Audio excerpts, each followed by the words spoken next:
ഇന്ന് ഞാൻ നിങ്ങളുമായി ഒരു രഹസ്യം പങ്കിടാൻ പോകുകയാണ്. ഇത് കേട്ടുകഴിഞ്ഞാൽ ഒരുപക്ഷേ നിങ്ങളുടെ പ്രാർത്ഥനാരീതി എന്നേക്കുമായി മാറിയേക്കാം. ഹൃദയത്തിൽ നിന്ന് ചോദിച്ചാൽ പ്രപഞ്ചം നിങ്ങൾക്ക് നൽകുമെന്ന് ആളുകൾ പറയുന്നു. എന്നാൽ പ്രപഞ്ചം ആർക്കാണ് നൽകുന്നതെന്ന് വളരെ കുറച്ചുപേർക്ക് മാത്രമേ മനസ്സിലാക്കാൻ കഴിയൂ. ശരിക്കും അത് എല്ലാ വിളികളും കേൾക്കുന്നുണ്ടോ?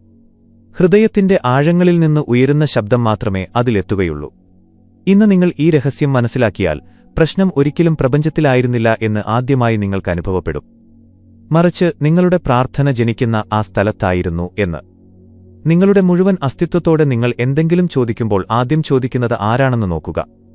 ചോദിക്കുന്നത് നിങ്ങളുടെ ഭയമാണെങ്കിൽ അത് നിങ്ങൾക്ക് ഭയപ്പെടാനുള്ള പുതിയ കാരണങ്ങൾ നൽകും.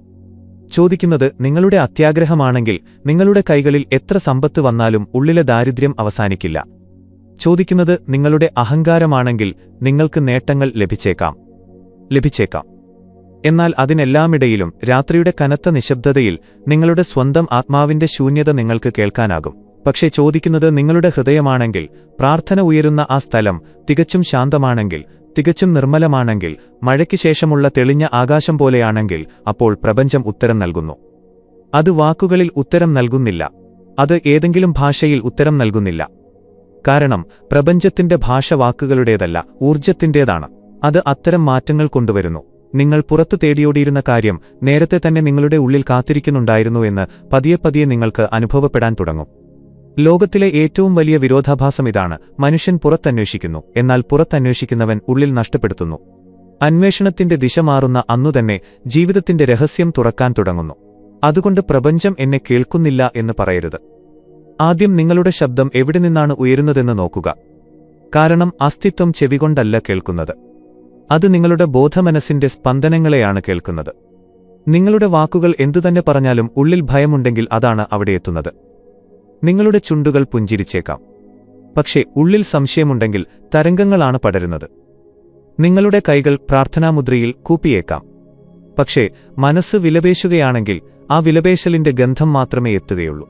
അതുകൊണ്ട് യഥാർത്ഥ പ്രാർത്ഥന എന്നത് വാക്കുകളുടെ ഉച്ചാരണമല്ല, മറിച്ച് നിങ്ങളുടെ മുഴുവൻ അസ്തിത്വവും ഒരൊറ്റ സ്വരത്തിൽ വരുന്നതാണ്. ഉള്ളിൽ യാതൊരു എതിർപ്പുമില്ലാതിരിക്കുമ്പോൾ, മനസ്സ് ഒരു ദിശയിലേക്ക് ഓടുകയും ഹൃദയം മറ്റൊരു ദിശയിലേക്ക് വലിക്കുകയും ചെയ്യാതിരിക്കുമ്പോൾ, ശരീരവും മനസ്സും പ്രാണനും ബോധമനസ്സും ഒരേ താളത്തിൽ നൃത്തം ചെയ്യാൻ തുടങ്ങുമ്പോൾ മാത്രമേ അനുഗ്രഹം വർഷിക്കുന്ന ആ അദൃശ്യ കവാടം തുറക്കപ്പെടുകയുള്ളൂ. ശരിക്കും പ്രപഞ്ചം നൽകുമോ എന്ന് ആളുകൾ ചോദിക്കുന്നു. ഉത്തരം അതെ എന്നാണ്. അത് നേരിട്ട് നൽകുന്നില്ല. അത് ആദ്യം നിങ്ങളെ മാറ്റുന്നു. കാരണം നിങ്ങളെ മാറ്റാതെ അത് നിങ്ങൾക്കെല്ലാം നൽകിയാൽ നിങ്ങൾ അതിനെയും ദുഃഖത്തിന് കാരണമാക്കും. സമ്പത്ത് ലഭിച്ചാൽ ഉത്കണ്ഠ കൂടും, പ്രശസ്തി ലഭിക്കും, ബന്ധങ്ങൾ ലഭിച്ചാൽ അഹങ്കാരം വർദ്ധിക്കും. അതുകൊണ്ട് അസ്തിത്വം ആദ്യം പാത്രമാക്കുന്നു, പിന്നീട് പ്രസാദം നൽകുന്നു. ക്ഷമയാണ് ഏറ്റവും വലിയ സാധന എന്നതിന്റെ കാരണവും ഇതുതന്നെയാണ്. കാത്തിരിക്കാൻ കഴിയാത്തവന് നേടാനും കഴിയില്ല. ഈ നിമിഷം തന്നെ എന്നെ ഒരു മരമാക്കൂ എന്ന് വിത്ത് ഭൂമിയോട് പറഞ്ഞാൽ അത് സാധ്യമാണോ? ഭൂമി പുഞ്ചിരിക്കും, മഴ വരും, സൂര്യൻ അതിന്റെ ചൂട് നൽകും, സമയം അതിന്റേതായ ജോലി ചെയ്യും.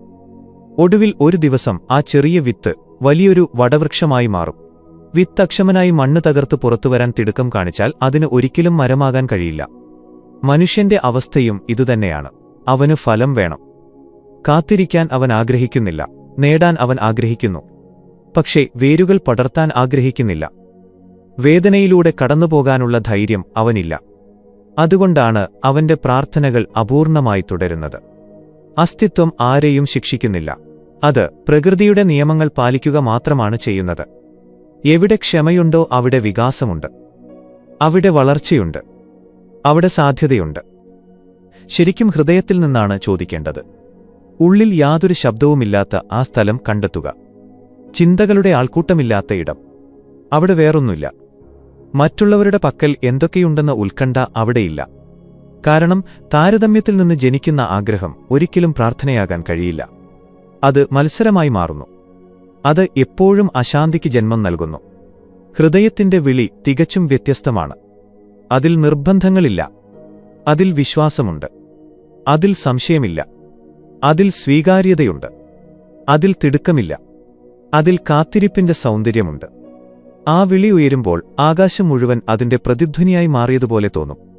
കാറ്റ് അതേ സന്ദേശവുമായി സഞ്ചരിക്കുന്നതുപോലെ.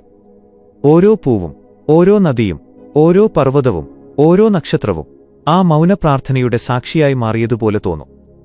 നിങ്ങൾക്ക് ഇത് അനുഭവപ്പെടാൻ തുടങ്ങുന്ന നിമിഷം പ്രാർത്ഥന എന്നത് ദൂരെയിരിക്കുന്ന ഏതെങ്കിലും ദൈവത്തിൽ എത്താനല്ല, സ്വന്തം അസ്തിത്വത്തെ ഉണർത്താനാണെന്ന്. ആ നിമിഷം ചോദിക്കുക എന്നതിന്റെ അർത്ഥം മാറുന്നു. അപ്പോൾ നിങ്ങൾ ലോകത്തുനിന്ന് വസ്തുക്കൾ ചോദിക്കുന്നില്ല. ജന്മജന്മാന്തരങ്ങളായി പൊടിപിടിച്ചു കിടക്കുന്ന ഉള്ളിലൊളിഞ്ഞിരിക്കുന്ന ആ പ്രകാശത്തെയാണ് നിങ്ങൾ വിളിക്കുന്നത്. മനസ്സ് പറയുന്നു, എനിക്കിത് വേണം, അപ്പോൾ ഞാൻ പൂർണ്ണനാകും എന്ന്. എന്നാൽ ആ വസ്തു ലഭിച്ചാലുടൻ അത് മറ്റൊരു ആഗ്രഹം മുന്നോട്ട് വയ്ക്കുന്നു. അതിന്റെ വിശപ്പ് ഒരിക്കലും അവസാനിക്കുന്നില്ല, കാരണം അപൂർണത അനുഭവിക്കുക എന്നതാണ് അതിന്റെ സ്വഭാവം. എത്ര പണം കൊടുത്താലും അടുത്ത നിമിഷം ഒഴിഞ്ഞ പാത്രം നീട്ടുന്ന ഭിക്ഷാടകനെപ്പോലെയാണ് മനസ്സ്. അതുകൊണ്ട് മനസ്സിന്റെ ആവശ്യങ്ങളെ തന്റെ പ്രാർത്ഥനയാക്കിയവൻ ജീവിതകാലം മുഴുവൻ ചോദിച്ചുകൊണ്ടേയിരിക്കും. അവന് ഒരിക്കലും സംതൃപ്തി ലഭിക്കില്ല. എന്നാൽ ഹൃദയത്തിന്റെ സ്വഭാവം വ്യത്യസ്തമാണ്. എന്റെ വികാസത്തിന് ആവശ്യമായത് മാത്രമേ എനിക്ക് ലഭിക്കാവൂ എന്നതാണ് അതിന്റെ സ്വഭാവം. അത് സമർപ്പണമാണ്. സമർപ്പണം പരാജയപ്പെടലല്ല. സമർപ്പണം എന്നത് നിങ്ങളുടെ പരിമിതമായ ബുദ്ധിയേക്കാൾ വളരെ വിശാലമായ ആ ബുദ്ധിയിൽ വിശ്വസിക്കുന്നതാണ്. നിങ്ങളൊരു ചെറിയ ജനാലയിലൂടെ ലോകത്തെ കാണുന്നു, അതേസമയം അസ്തിത്വം ആകാശം മുഴുവൻ ഒന്നിച്ചു കാണുന്നു. നിങ്ങൾക്ക് ഇന്നത്തെ ദിവസം മാത്രമേ കാണാൻ കഴിയൂ, എന്നാൽ അതിന് നിങ്ങളുടെ ജീവിതം മുഴുവൻ കാണാൻ കഴിയും. നിങ്ങൾക്ക് നിങ്ങളുടെ ആഗ്രഹം കാണാൻ കഴിയും, അതിന് നിങ്ങളുടെ ആത്മാവിന്റെ ദിശ കാണാൻ കഴിയും. അതുകൊണ്ട് ചിലപ്പോൾ ലഭിക്കാത്തത് തന്നെയാണ് ഏറ്റവും വലിയ അനുഗ്രഹം. ചിലപ്പോൾ തകർന്നുപോകുന്നതാണ് നിങ്ങൾ സ്നേഹമാണെന്ന് തെറ്റിദ്ധരിച്ച ആ ബന്ധനത്തിൽ നിന്ന് നിങ്ങളെ സ്വതന്ത്രനാക്കുന്നത്. അവർ പൂർണ്ണ മനസ്സോടെ പ്രാർത്ഥിച്ചു, പക്ഷേ ഒന്നും ലഭിച്ചില്ല എന്ന് ആളുകൾ പറയുന്നു. എന്നാൽ പ്രാർത്ഥനയ്ക്ക് തൊട്ടുപിന്നാലെ അവർ സംശയിക്കുകയും ചെയ്തുവെന്ന് അവർ കാണുന്നില്ല. വിത്ത് പാകി, പക്ഷെ മുള വന്നോ ഇല്ലയോ എന്ന് നോക്കാൻ എല്ലാ ദിവസവും രാവിലെ മണ്ണ് കുഴിച്ചു നോക്കാൻ തുടങ്ങി. ഇത്തരം അക്ഷമവിത്തിനെ ജനിക്കാൻ അനുവദിക്കുന്നില്ല. ഓരോ രഹസ്യത്തിനും അതിന്റേതായ സമയമുണ്ട്. നദി പർവ്വതത്തിൽ നിന്ന് പുറപ്പെടുമ്പോൾ തന്നെ കടലിലെത്തുന്നില്ല. അതിന് പാറകളുമായി കൂട്ടിയിടിക്കേണ്ടിവരുന്നു, താഴ്വരകളിലൂടെ കടന്നുപോകേണ്ടിവരുന്നു, ചൂട് സഹിക്കേണ്ടിവരുന്നു, മഴയുടെ സഹായം സ്വീകരിക്കേണ്ടിവരുന്നു. ഒടുവിൽ അത് മഹാസമുദ്രത്തിൽ ലയിക്കുന്നു. എനിക്കിപ്പോൾ ഈ നിമിഷം തന്നെ കടൽ വേണമെന്ന് നദി അക്ഷമ കാണിച്ചാൽ വഴിയിൽ വെച്ച് തന്നെ അത് അവസാനിച്ചു പോകും. മനുഷ്യനും തന്റെ ഉള്ളിലേക്കുള്ള യാത്ര ഒഴിവാക്കാൻ ആഗ്രഹിക്കുന്നു. അവൻ ലക്ഷ്യസ്ഥാനമാണ് ആഗ്രഹിക്കുന്നത്, വഴിയല്ല. പക്ഷേ അസ്തിത്വം വഴിയെത്തന്നെ ലക്ഷ്യസ്ഥാനമാക്കി മാറ്റുന്നു. യാത്രയുടെ മാധുര്യം ആസ്വദിക്കാൻ പഠിക്കുന്നവന് ലക്ഷ്യത്തിലെത്തുക എന്നത് ഒരു വലിയ സംഭവമല്ലാതായി മാറുന്നു. ഒരു പുരാതന കഥയുണ്ട്. ഒരുവൻ ദിവസവും കാട്ടിൽ പോയി ദൈവത്തെ വിളിക്കുമായിരുന്നു. അവന് അഫർമേഷൻ അറിയില്ലായിരുന്നു, യാഗങ്ങൾ അറിയില്ലായിരുന്നു, അവൻ വേദങ്ങൾ വായിച്ചിരുന്നില്ല. അവൻ ഇത്രമാത്രം പറയുമായിരുന്നു, നീ ഉണ്ടെങ്കിൽ എന്നെ നിനക്ക് യോഗ്യനാക്കൂ. വർഷങ്ങളോളം ഒന്നും സംഭവിച്ചില്ല. തന്റെ വിളി വെറുതെയാണെന്നവന് തോന്നി.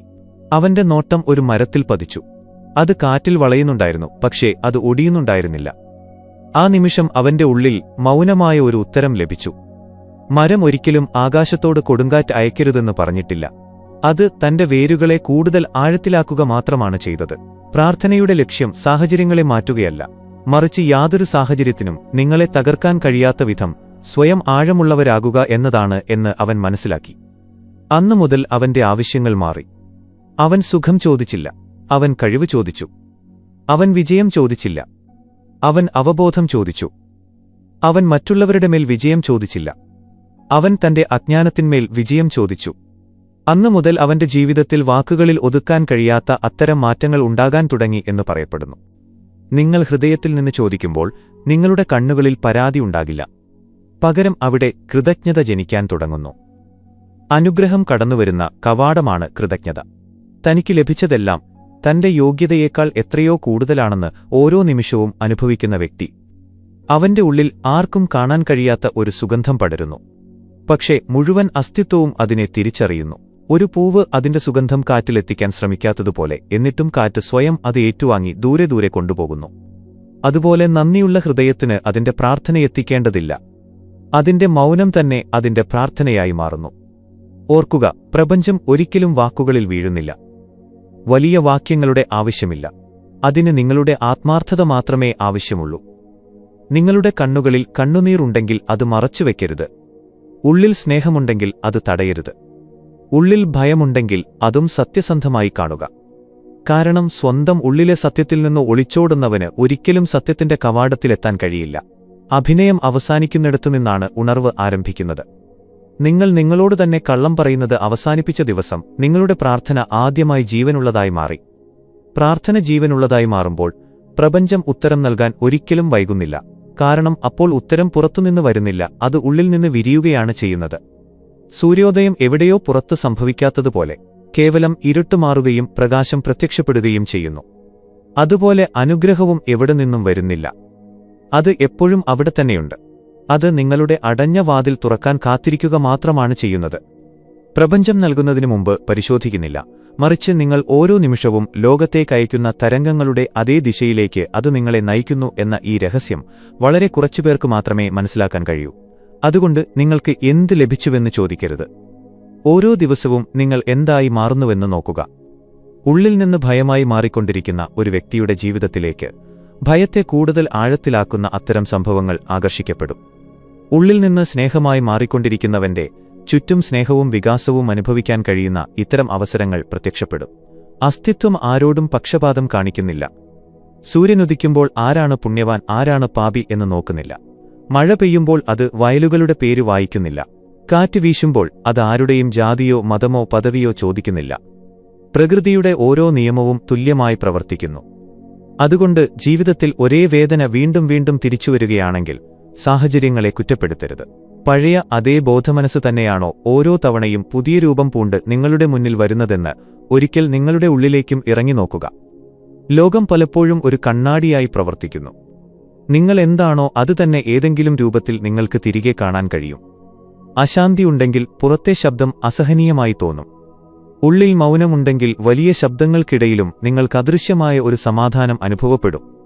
യഥാർത്ഥ അന്വേഷകർ എപ്പോഴും ബാഹ്യനേട്ടങ്ങളെക്കാൾ ആന്തരിക പരിവർത്തനത്തിന് ഊന്നൽ നൽകിയതിന്റെ കാരണവും ഇതുതന്നെയാണ്. ഉറവിടം ശുദ്ധമായാൽ അതിൽ നിന്ന് പുറപ്പെടുന്ന ഓരോ പ്രവാഹവും നിർമ്മലമായിരിക്കും. എന്നാൽ ഉറവിടം തന്നെ വിഷലിപ്തമാണെങ്കിൽ പുറമെ എത്ര മനോഹരമായ വെള്ളം കണ്ടാലും അതിൽ മാലിന്യം നിലനിൽക്കും. മനുഷ്യൻ തന്റെ ജീവിതം മാറ്റാൻ വസ്ത്രം മാറ്റുന്നു, വീട് മാറ്റുന്നു, നഗരം മാറ്റുന്നു, ബന്ധങ്ങൾ മാറ്റുന്നു, പക്ഷേ സ്വയം മാറുന്നതിൽ നിന്ന് ഒഴിഞ്ഞു മാറുന്നു. സ്വയം മാറാത്ത കാലത്തോളം ഈ മാറ്റം എന്നത് വെറും കാഴ്ചകൾ മാറുന്നതുപോലെ മാത്രമാണ്. വേദി പുതിയതായിരിക്കാം, കഥാപാത്രങ്ങൾ പുതിയതായിരിക്കാം, സംഭാഷണങ്ങൾ പുതിയതായിരിക്കാം, എന്നാൽ ഉള്ളിലിരിക്കുന്ന അതേ അബോധാവസ്ഥയിലുള്ള നടൻ ഓരോ തവണയും അതേ കഥ തന്നെ ആവർത്തിക്കുന്നു. അതുകൊണ്ട് ഹൃദയത്തിൽ നിന്ന് ചോദിക്കുക എന്നതിന്റെ ആദ്യ അർത്ഥം ഇതുവരെ ആയിരുന്ന ആളായി തന്നെ തുടരാൻ ഞാൻ ആഗ്രഹിക്കുന്നില്ല എന്നതാണ്. പഴയ ഭയങ്ങളിൽ നിന്നും, എന്റെ പഴയ അഹങ്കാരത്തിൽ നിന്നും, എന്റെ പഴയ ശീലങ്ങളിൽ നിന്നും, എന്റെ പഴയ പരിമിതികളിൽ നിന്നും സ്വതന്ത്രനാകാൻ ഞാൻ ആഗ്രഹിക്കുന്നു. ഇത് ഒരു വസ്തുവിനോടുള്ള ആവശ്യമല്ല, പുതിയൊരു ജന്മത്തിനായുള്ള ആവശ്യമാണ്. പുരാതന പാരമ്പര്യങ്ങളിൽ മനോഹരമായ ഒരു കഥ പറയുന്നുണ്ട്.